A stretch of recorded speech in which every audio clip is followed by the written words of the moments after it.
мною принято решение о проведении специальной военной операции.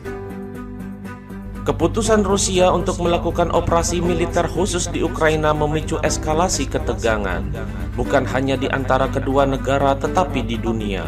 Kekhawatiran akan pecahnya Perang Dunia Ketiga memang terus bergema semenjak konflik antara Rusia dan Ukraina semakin memanas. Apalagi karena negara-negara blok barat seperti Amerika Serikat ikut menanggapi konflik tersebut. Rentetan ledakan memecah heningnya kota-kota di Ukraina. Suara ledakan itu berasal dari rudal-rudal Rusia yang menghujani Ukraina pada Kamis 24 Februari dini hari. Desing peluru dari baku tembak para prajurit juga terdengar di dekat pelabuhan utama ibu kota Kiev. Suara sirene pun meraung sebagai tanda bahaya.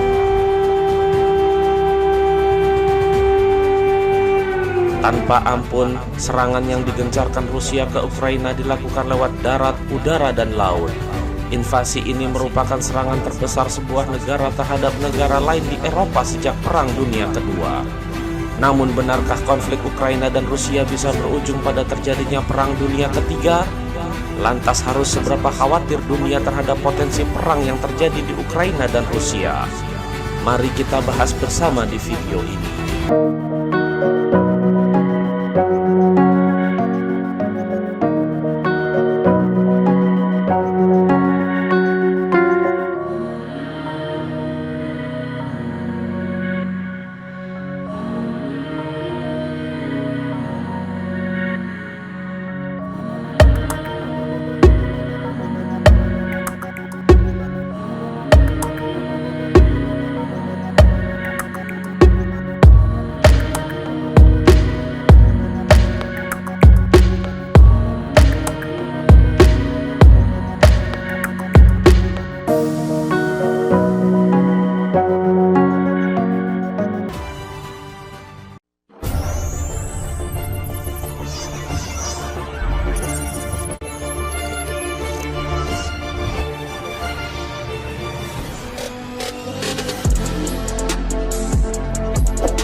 Tak lama setelah Presiden Rusia Vladimir Putin mengumumkan dimulainya operasi militer khusus, Ukraina melaporkan iring-iringan pasukan melintasi perbatasannya ke arah timur wilayah Chernihiv, Kharkiv, dan Luhansk.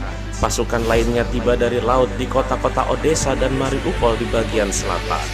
Orang-orang pun terbangun karena suara ledakan yang menggetarkan bumi itu. Sejak pagi antrean mengular di mesin ATM dan pom bensin. Mereka bersiap untuk kemungkinan terburuk. Meski kaget, banyak dari mereka hanya bisa terdiam. Warga yang tinggal di kota Konstantinivka, Ukraina Timur, memang tidak asing dengan perang. Tetapi invasi Rusia kali ini telah membuat mereka takut akan masa depan. Di ibu kota Kiev dan di tempat lain di negara itu, ribuan warga sipil menumpuk di kereta, bus, dan mobil saat mereka mencoba melarikan diri. Tetapi tidak ada tanda-tanda eksodus dari Konstantinivka, yang ada hanyalah ketidakpastian. Kota yang terletak di wilayah Donetsk ini berada dekat garis depan dalam konflik selama bertahun-tahun antara kedua negara. Sebagian wilayah itu telah dikuasai separatis yang didukung Kremlin sejak 2014.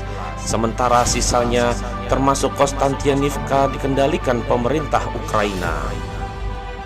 Dalam pidato yang disiarkan televisi, Presiden Ukraina Volodymyr Zelensky mengungkap adanya 137 warga sipil dan personel militer yang tewas hingga Jumat pagi, tanggal 25 Februari 2022 akibat invasi Rusia.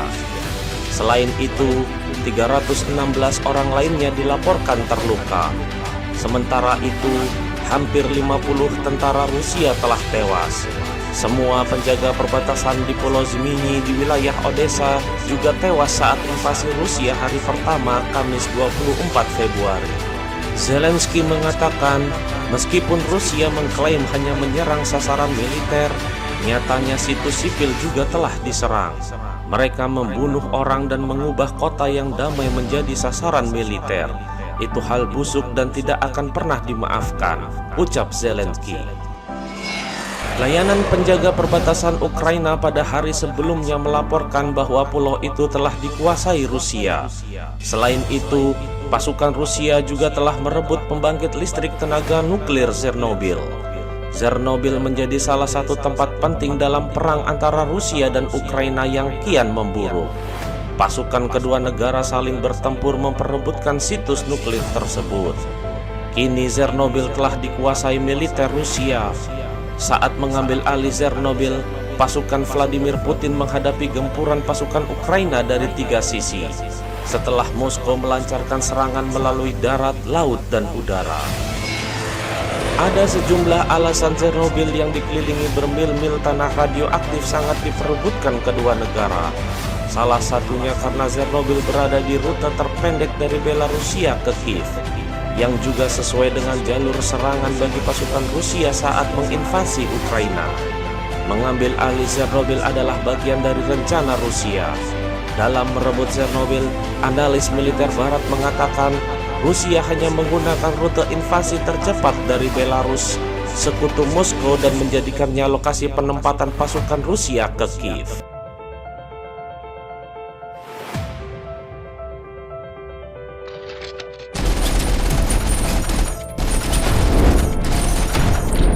Parahnya konflik perang antara Rusia dan Ukraina yang semakin memanas, apalagi negara-negara blok barat seperti Amerika Serikat juga ikut menanggapi konflik tersebut.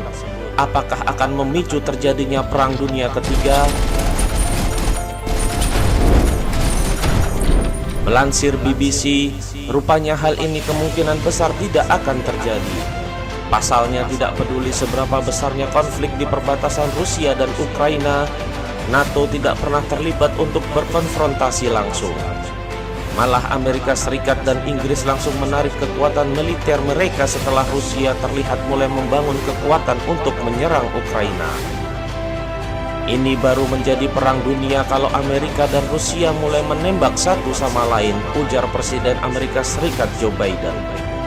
Biden bahkan sempat berjanji tidak akan menurunkan pasukan Amerika Serikat ke Ukraina dalam kondisi apapun.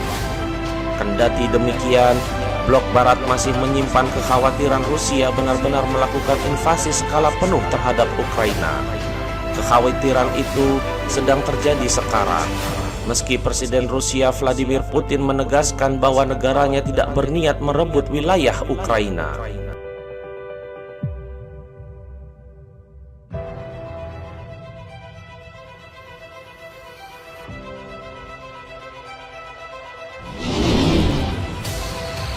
Lantas harus seberapa khawatir dunia terhadap potensi perang yang terjadi di Ukraina dan Rusia?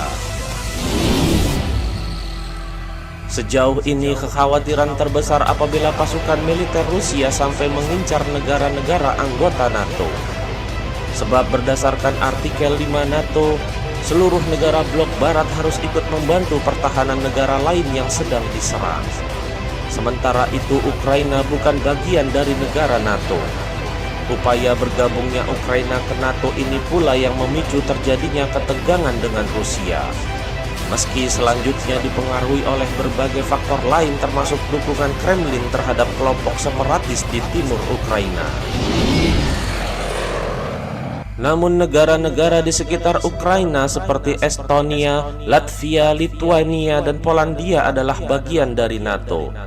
Bila sampai Rusia melakukan invasi dengan alasan apapun, maka bisa jadi sebuah perang yang lebih besar akan terjadi. Seorang pejabat militer senior di Inggris menyatakan bahwa Rusia sejatinya tidak berniat untuk melawan NATO. Putin hanya ingin mengendalikan Ukraina seperti Belarusia. Meski begitu, langkah-langkah politik Putin ke depannya sangat patut diantisipasi. Apalagi karena Putin sempat melempar ancaman tegas untuk negara yang berani membantu Ukraina. Di sisi lain, serangan Rusia terhadap Ukraina masih berlangsung dan terus menjadi sorotan dunia.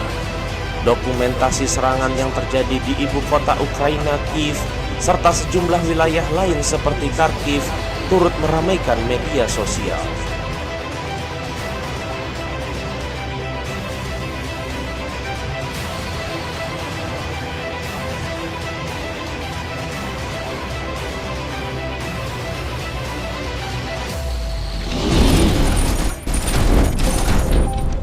Demikianlah sedikit pemaparan tentang konflik antara Ukraina dan Rusia. Semoga ketegangan antara Ukraina dan Rusia ini cepat mereda dan semua negara di dunia dapat berdamai. Terima kasih telah menonton. Jangan lupa subscribe, like, share, dan komen. Sampai jumpa di video-video menarik lainnya.